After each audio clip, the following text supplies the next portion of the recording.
counter plan. I'm going to talk a little bit at the top.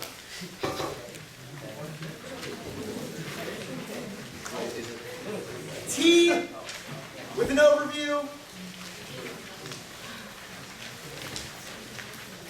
The critique.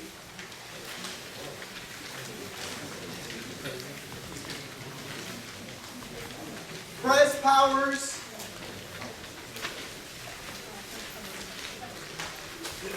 And then I'm going to start the China advantage. Start the China advantage. Maybe.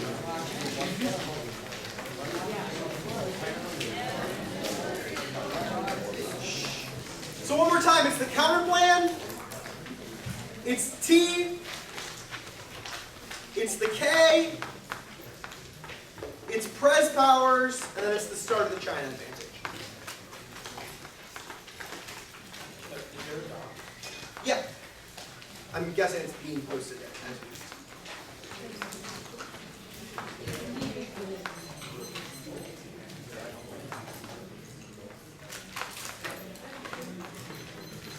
All right, is anyone not ready? Like emotionally? I'm never emotional. You got the doc? All right. Okay, here we go.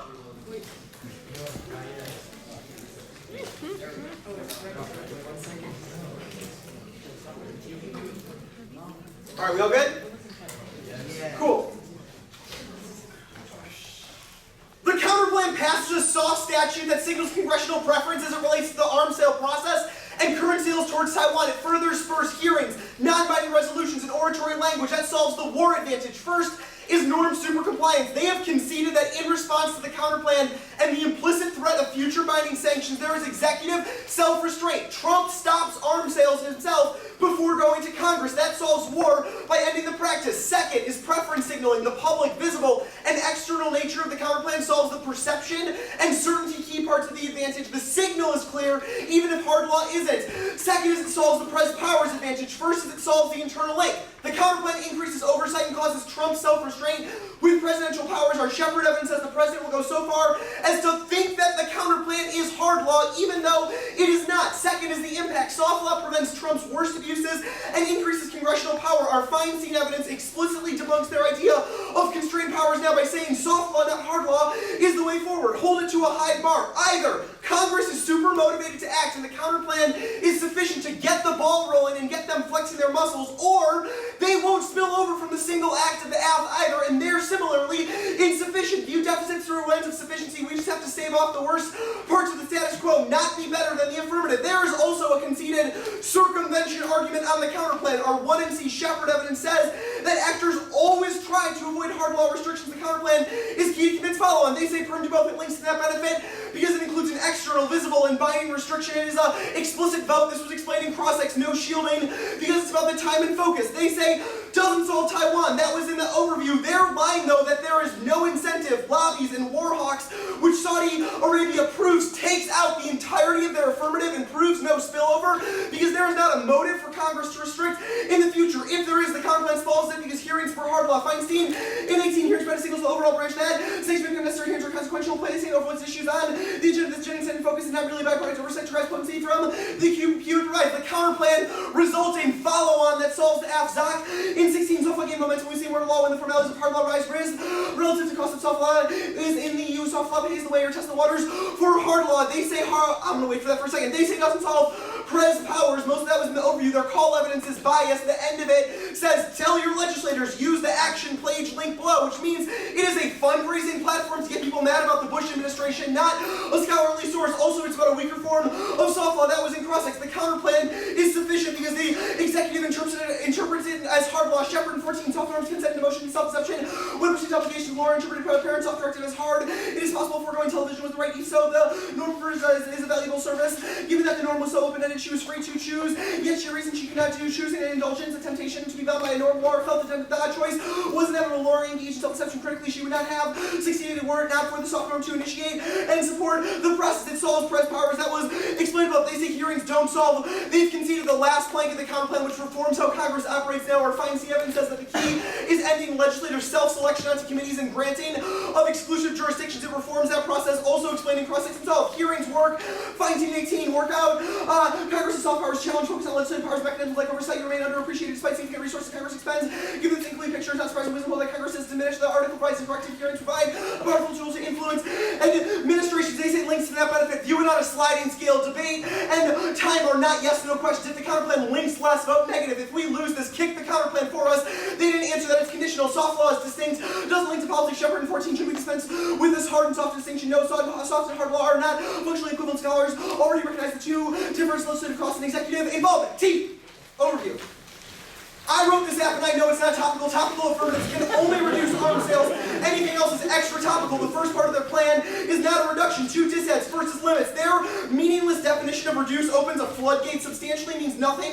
And there's already a ton of single country and single weapons affirmatives. They multiply those by new process. For instance, the Biden mechanism, conditioning arms sales, temporary withholding sales, putting arms through a human rights assessment, and updating the presidential policy directive. That is just the Thrall article before you delve into the literature. Further, extra topicality explodes limits. They get unpredictable offense to add whatever they want. It's not just process tweaks. They justify anything else, like appease Taiwan to avoid assurance, or bolster U.S. capabilities, or give Thor a puppy, or give everyone $1 million. There's limits to make matters. First is fairness. They gave us a pop quiz on what we weren't prepared for. Punish them. The ballot is the only remedy. Second is education. It's valuable to talk about arms sales, good or bad, and they manipulate those debates. They also spur hyper-generics with functional limits, which cause anti-educational debates. Second is ground. Process F should be our negative counterplan ground. Further, they divide bidirectionality by letting the affirmative change the process and makes more arms sales be likely. They say we meet, they don't. That was above it. All basic question of reduce. Independently, they conceded the second card. Reduce is immediate. The plan's first plank is not an immediate reduction, even if it eventually spills up to it.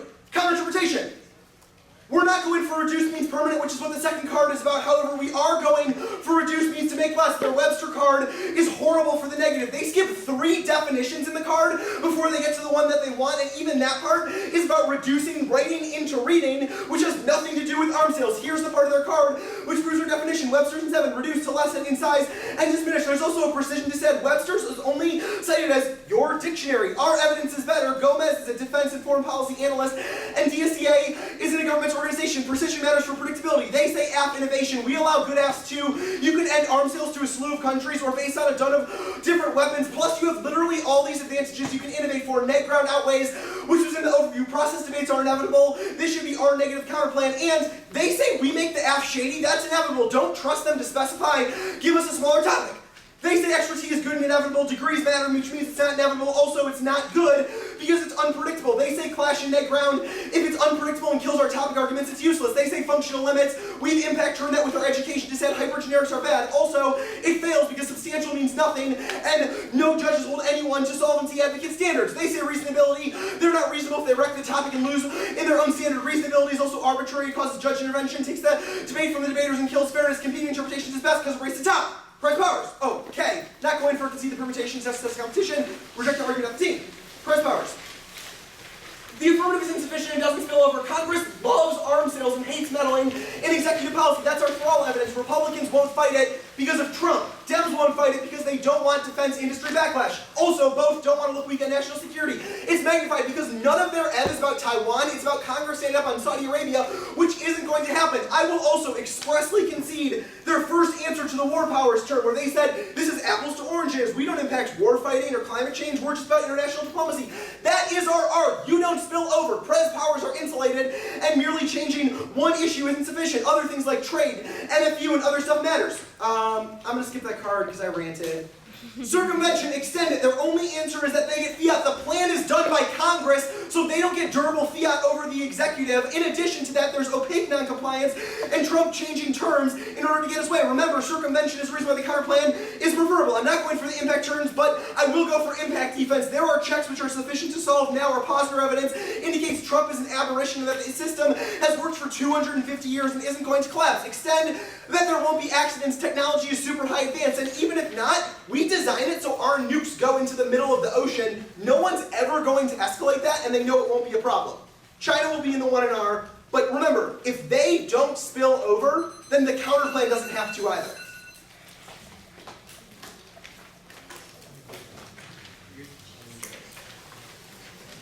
Okay, so I guess just a bunch of questions about soft law. Hopefully a bunch of answers. Yeah, the way that it paves the way for the act, the only example that you're going for is like Trump self-enforcement, right?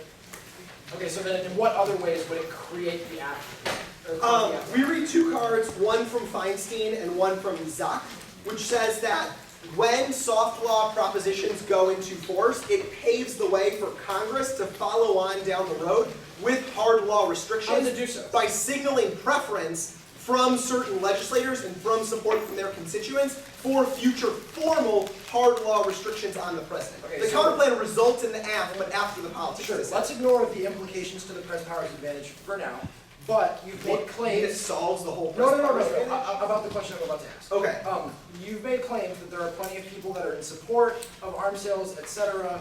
I guess, how does it change those opinions, or does the passage of the counterplan override those opinions of those people in Congress? Okay, we have said that ending arms sales causes political fights because arms sales are popular.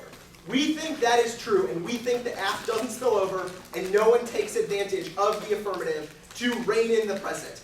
If we are wrong, you have made a link turn argument, which isn't a link turn because it's a focus link, not a PC link, but you said Congress likes to rein in the executive on arms sales. If that's true, then the counterplan solves 100% of the act. But the disad still links to the act because it's about time and focus and trade-off and not popularity in PC. Okay, so I guess let's just focus focus on the actual agenda-setting part. The Zoc card just cites the EU testing the waters. I guess in what way is this specific to the way that Trump handles arms sales issues at all?